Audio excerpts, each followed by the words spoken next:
านน้องกระเด้ยพี่น้องเอ้ยมันได้เข้าบ้านได้แล้วก็เลยมาต่อเติมห้องน้ำอีกพี่น้องเอ้ยมื้อนี้บ่าวมิกกับ บ่าวสายสิมาสองคนพี่น้องทางบ่าวอนงเป็นคาเวียกอยู่เพื่อนพี่น้องนี่ข่าวว่าบ่าวเตี้ยงสิมาบ่พี่น้องเลยบ่าวสายกับบ่าวมิกก็ได้เข้ามาพี่น้องนานๆตามในกราบทักทายสบายดีเด้อพี่น้องเมื่อสุขทุกคนเพราะว่าจะเป็นฟังไทยหรือว่าฟังลาวตามติดตามชมซองบ่าวสายนะยินดีสู่ซองบ่าวสายเด้อพี่น้อง พี่น้องไปเบิ่งเลยพี่น้องตั้งบ่าวมิกเป็นตักหินพี่น้องสบายดีเด้อบ่าวมิกสบายดีพี่น้องเลยสบายดีมาที่ห้องน้ำเลยนี่ได้เท่นี่แล้วเท่เหมือนเนาะเด้อสบายดีเด้อสบายดีพอสบายดีน้องก็เด้อสบายดีก็จะได้ไปปะได้ฮะเมื่อนำตาดองดูขึ้นโอ้โดยบ้านลูกชายเอาเมียอยู่โอ้โดยพอจะได้ไปปะแล้วมียังให้โดยพวกกูเฮ็ดต่อเลยพี่น้องไอ้บ่พี่ซานต่อกับบ่ซาน3คนมันเอาน้องกระเด้ยเพิ่นพี่น้องเอ้ยสบายดีเด้อบ่มิกสบายดี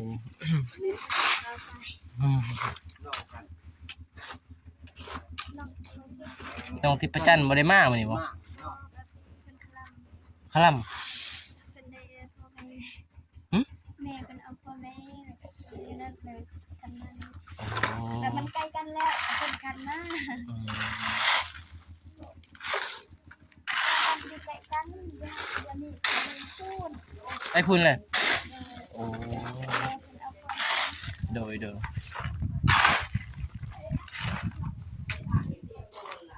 แต่ถ้าได้หลายหิน10 คู่ห้องน้ำก็ได้หลายเลยได้พี่น้องนี่ยังบ่ทันแล้วพี่น้องเพราะว่ามื้อนั้นมันบ่แห้งพี่น้องก็เลยบ่ได้มาก็เลยเคิกแล้วก็มีคนเสียหายก็เลยมื้อนี้ได้เข้ามาก็สิแป้งมื้อนี้เลยพี่น้องมื้อนั้นมันบ่แห้งปานใดอันนั้นบ่ได้พี่น้องมื้อนี้ก็สิแป้งอะใส่เลยมีแต่รอทาน้ำให้ปูนกินน้ำแล้วก็จึงนั่นเนาะจึงผสมสิเท่นี่แหละพี่น้อง2คนมันกับ3คนกับน้องกระเด้ยเพิ่นเท่บอลอาบก่อนเนาะห้องอาบก่อนมีแต่เอาประตูมาวาดเบิ่งวาดความสูงสำใดยันเอาเข้าประตูบ่ได้อีกได้มันลองวาดเบิ่งว่ามันระดับสำใดเอาประตูวาดใส่โดดแล้วบ่มีแม็กบ่มีนะของไหนนี่แต่เอามาถาบใส่อันนี้กะว่าสำใดปิดเลยมีแต่ประตูมาใส่เลยก็ได้ปิดเลยประตูเอาประตูแล้วก็เฮาขีดกะเฮาเทบ่ให้ลื่นขีดนะบ่ให้มันลื่นมีแมทเหรอมีแมทก็สบายแล้วมันจึงบ่หนักพี่น้องนี่สิเป็นห้องอาบมื้อนี้นี่เท่สำเร็จมื้อนี้นี่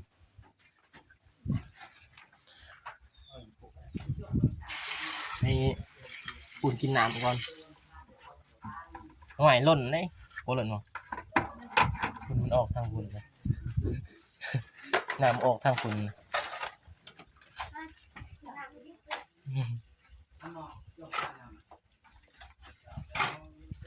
จะสานต่อพี่น้อง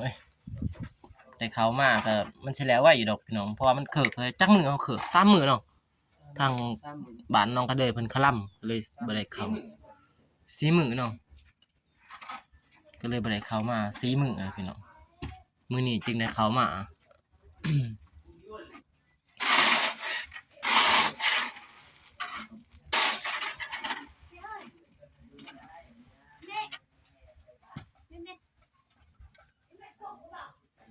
ลงคลิปแล้วลงทายแล้วก็คือลูกนี่ ถ่ายแล้วเมื่อวานนี้อัปเดตแล้วพี่น้องเอ้ยตอนอายลงไปลินเด้อก็เลยถ่ายเลยแต่ว่าคลิปมันแบบโทรศัพท์เบาสายมันอย่างว่าเก็บความจำบ่ได้หลายพี่น้องเอ้ยมันก็เลยได้5นาทีก็เลยบ่เป็นลงคลิปเมื่อวานนี้ทางอ้ายเพิ่นกับน้องไอ้ว่าแล้วก็พี่เอื้อยมาลินเฮือนพี่น้องเอาน้องไอ้ว่ามาลินก็เลยถ่ายแล้วก็บัดนี้คลิป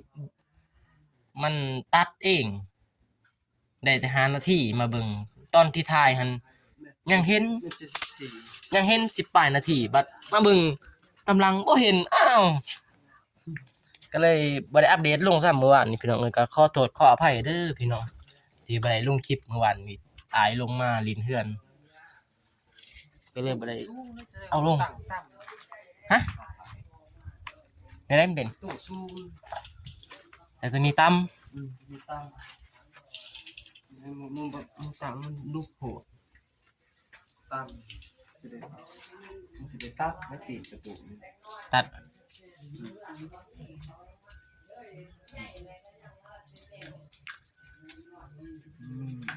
น้องเอาประตูมาผาบมึงมันปิดได้บ่ได้เขาต้องได้ขุดไงขุดขุดเอาดินออกอีกแล้วนี่มันสูงพี่น้องเอ้ย นี่แต่ อ้อยแมวเขาสิช่วยบ่ แต่ ฮะ จะมีเนี่ยติดประตูมันจะได้เอา ต้องได้ขุดออกอ้อยเจ้าก็อยากช่วยเนาะบ่ช่วยก็ได้แมวเอ้ยได้บ่สำคัญมีโดนประตูนั่นแหละเนาะเพราะว่ามันเดี๋ยวเปิดบ่ได้ปิดบ่ได้พี่น้องเอ้ยให้บ่มิกเพิ่นเป็นคนขยันเด้พี่น้องเอ้ยบ่าวสายก็ขยันแน่ขยันหน่อยนึง เม็ดแปะ จับกล่องเลยประตูเม็ด8ตัวนี้ ซีเมนต์ไม่แตกหรอกแทกทุกอย่างไม่แตก เพิ่นก็เอาน้ำมาให้พี่น้องทางบ่าวสายมาสวยน้องก็ได้เพิ่นก็ใจดีพี่น้องเอาน้ำเอาในให้กินว้ายได้ปะแทก2-3รอบ มันใจ บ่มั่นใจเหรอ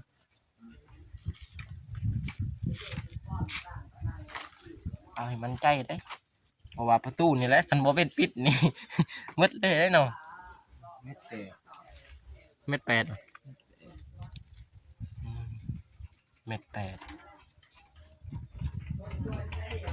เม็ด7ฮะเม็ด70 คอยบอก เม็ด60ป้าย68นี่เม็ดหก ตัวนี้เม็ด8เหรอเม็ด8พอดีเลยเหรอ นี่เม็ดแปดนี่เม็ดเจ็ด เม็ด8เม็ด8พอดี นี่เม็ดแปดประตู มีแต่แป้งบนประตูนี่นะ จานจากน้ำข้าว แม่นอย่างนี้อย่ามันฆ่าเดี๋ยวเวลาเราสิเอามาใส่มันสิฆ่าเลย เปิดมาไหนเนาะ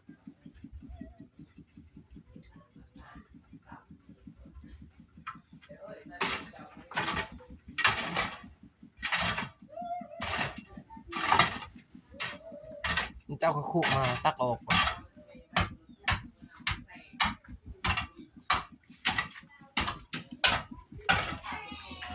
น้ำบกได้นี่บะมิกบ่พอได้นี่เนาะใส่เลยน้องก็ได้เอาทองหรือใส่ มันก็เป็น บ่เทิง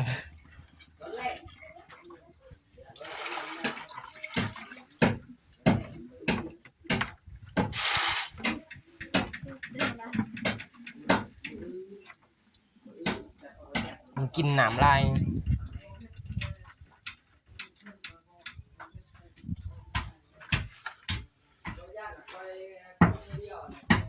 ได้อยู่บ่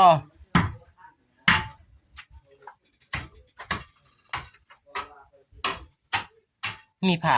ตัวหนึงผ่าออก เอาไปใส่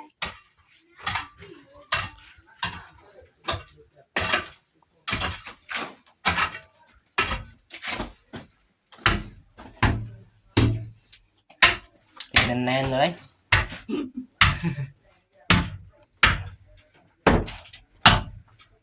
ขอโทษขออภัยด้วยพี่น้องเสียงดังเลย ครับแล้วครับได้แล้ว บนไม่ได้ลง ได้แล้ว ที่ได้น่ะ เคาะนินยันเปิดบ่ได้เปิดได้บ่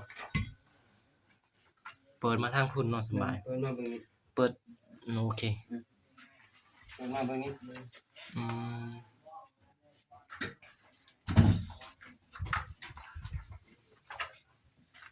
ทางนี้ได้แล้วเนาะ เลยได้ ได้อ่ะมีแต่ เปิดมันนี่เลย บ้านนี้มีแต่หาสิซื้อเบียกต่อได้อพี่น้องเอ้ยเพราะว่าสิได้จบคลิปเพียงเท่านี้นะพี่น้องเดี๋ยวตอนซื้อเบียกต่อให้ทางเบามิกเพิ่นอัปเดตอีกพี่น้องเราใส่ก็สิได้ผสมปูนอีกพี่น้องผสมแฮร์ทรายนั่นแหละเพราะว่า มันบ่มีคนเฮาก็ต้องบ่เป็นสิจับกล้องอีกให้ผู้หนึงเฮ็ดมีแต่ว่าเฮ็ดช่วยกันมีแต่สิได้จบคลิปเพียงเท่านี้พี่น้องมื้อนี้เฮาเวียกเฮาบ่เวียกเฮามีแต่ว่าสิเท่พี่น้องน้องบ่มี แม่ มีแต่เท่ เบิ่งซ้ายก็อยากซ้ายบ่พอ โดยพี่น้องยันสายบ่พอแน่ก็เลยบ่ได้โบกว่าสิโบกนี่แหละทางหลังพี่น้องยังบ่ทันแล้วอีกก็เลยว่าสิเท่ก่อนคันเท่แล้วว่าสายพ่อก็สิมาโบกทางหลังอีกพี่น้องอ่ะพี่น้องคลิปนี้ก็ บ่มีหยังหลายพี่น้องมีแต่อัปเดตเพียงเท่านี้พี่น้องหันหน้าตามให้กะกราบสบายดีสวัสดีเด้อพี่น้องหมดสุขูสุกคนบ่ว่าจะเป็นฝั่งไทยหรือว่าฝั่งลาวให้จงให้มีแต่ความสุขความเจริญเด้อพี่น้องคลิปนี้สิจบเพียงเท่านี้เด้อพี่น้องพบกันใหม่คลิปหน้า คลิปนี้ขอกล่าวคำว่าสบายดีพี่น้องบ๊ายบาย